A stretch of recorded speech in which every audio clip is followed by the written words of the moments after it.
Assalomu alaykum qadrli kuzatuvchilar. Siz bilan o'qituvchingiz Usmonova Nodira Bahotirovna. Bugun biz siz bilan sifatlarning otga bog'lanishi mavzusini mustahkamlaymiz. Kanalimga obuna bo'lishni unutmang. Oldinda yanada qiziqarli darslar bor. Sinfingiz jamoasi bilan birgalikda lotereya interfaol metodini o'ynang. O'qituvchi darsga lotereya qutisini tayyorlaydi. Qutining ichiga turli topshiriqlar yozilgan tarqatmalar solinadi. Har bir tarqatmada o'quvchini so'z turkumlari so'zlari bilan ishlashga undovchi savollar bo'ladi. Masalan, sinfda bor 5 ta narsaning nomini ayting yoki faslini 8 ta sifat bilan ta'riflang.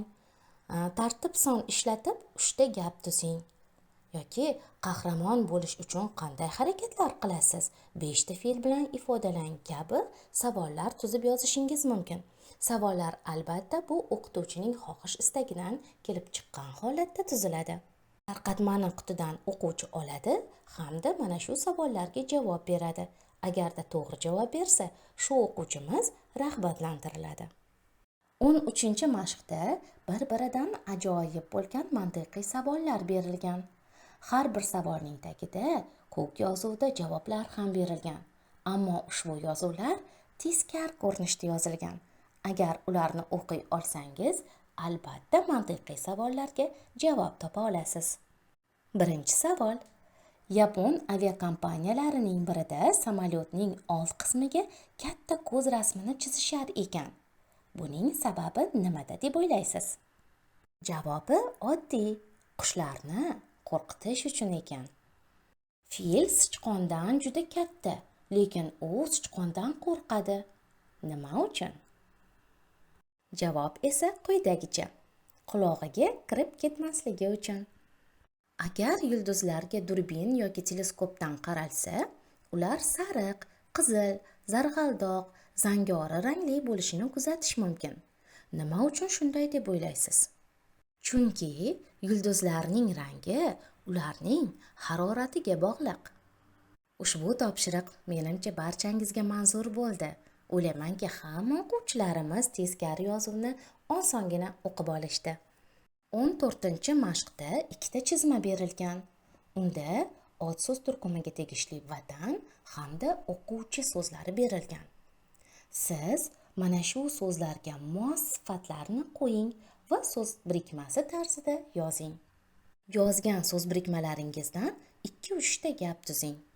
Masalan, muqaddas vatan, obod vatan, tinch vatan, aziz vatan.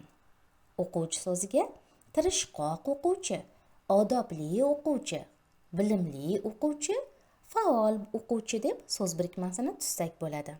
Ular ishtirokida quyidagicha gaplar tuzib yozish mumkin. Muqaddas vatan har bir inson uchun eng qadrli maskandir. Biz aziz vatan ravnaqi uchun sidqidildan mehnat qilishimiz kerak.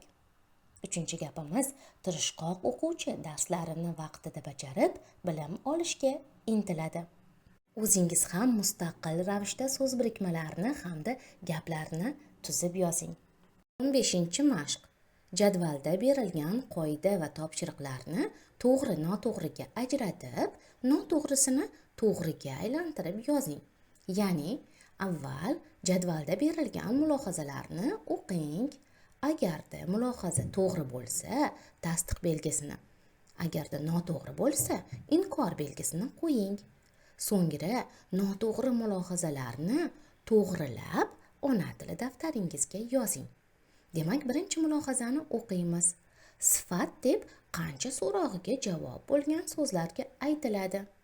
Nima deb o'ylaysiz? Bu mulohaza to'g'rimi? Albatta noto'g'ri. Demak, inkor belgisini qo'yamiz. Ikkinchi mulohaza, baland binolar ko'rkam va mag'rur. Ushbu gapda sifatlar ishtirok etgan. To'g'ri, chunki bu yerda baland, ko'rkam hamda mag'rur so'zlari sifat so'zlardir. 3-mulohaza, sifatlar asosan otga bog'lanib keladi. Bu mulohaza to'g'ri. Demak, tasdiq belgisini qo'yamiz. 4-mulohazamiz, xushbo'y nastarin qiyg'os ochildi. Bu gapda 3 ta sifat ishtirok etgan. Nima deb o'ylaysiz? Mana shu mulohaza to'g'rimi? Albatta noto'g'ri. Bu gapda bir dona sifat ishtirok etgan. U ham bo'lsa xushbo'y so'zi. Qanday nastarin? Xushbo'y nastarin.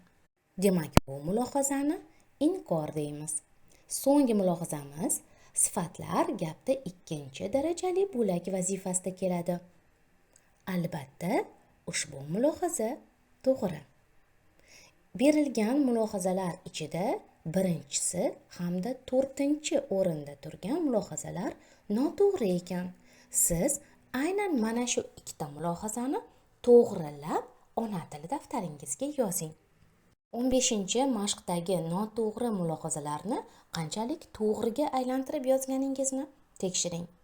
Demak, birinchi mulohaza: sifat deb qanaqa so'roqlarga javob bo'ladigan so'zlarga aytiladi deb yozishingiz kerak edi. To'rtinchi mulohazamiz ham xato edi, shu sababli 4 raqami qo'yildi. To'rtinchi mulohazada gapning ichida 3 ta sifat qatnashishi kerak. Shu sababli quyidagicha gap tuzib yozish mumkin. Xushbo'y, yoqimli, go'zal nastarin qiyg'os ochildi.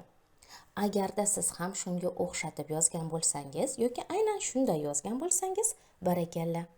Topshiriqni to'g'ri bajardingiz. Bugungi uyga vazifa 16-mashq. Rasmdagi mevalarning belgilarini yozing.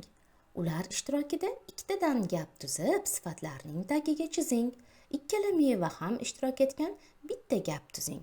Demak, birinchi rasmimiz behi, ikkinchisi esa yong'oq.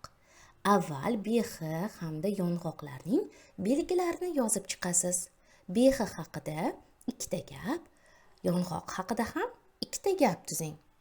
Undan keyin ikkala meva ham behi, ham yong'oq ishtirok etgan bitta gap tuzatgansiz. So'ngra gaplaringizdagi sifatlarni aniqlab, tagiga tegishlicha chiziq chizib chiqing. Uyga vazifani taxminan quyidagicha bajarish mumkin. Aslo ko'chirib olmang. Demak, avval behni belgilarini yozamiz. U sariq, xushbo'y, shifobaxsh, tukli, mazali bo'ladi. Yong'oqning belgilarini yozasiz. U dumaloq, yog'li, foydali, to'yimli, jigarrang bo'ladi. Endi har bir meva ishtirokida ikkitadan gap tuziladi. Birinchisi: xushbo'y behi dasturxonga qo'yildi. Ikkinchi gapimiz: behi shifobaxsh meva bo'lib, u sog'liq uchun foydalidir. Keyingi gapimiz: yong'oqning shakli dumaloq, rangi esa jigarrang bo'ladi. To'rtinchi gap: yong'oq tarkibida to'yimli yog'lar, oqsillar va vitaminlar mavjud. Beshinchi gapda ikkala meva ham ishtirok etishi kerak. Yong'oq bilan pishirilgan behlar nafaqat mazali, balki juda foydali yegulik hisoblanadi. Uyga vazifani mana shu tartibda bajarishingiz mumkin. Ammo ko'chirib olmang. Bugungi darsimiz ham o'z nihoyasiga yetdi. Agar darsimiz sizga yoqqan bo'lsa, kanalga obuna bo'lishni unutmang. Kelgusi darslarda yana ko'rishguncha xayr.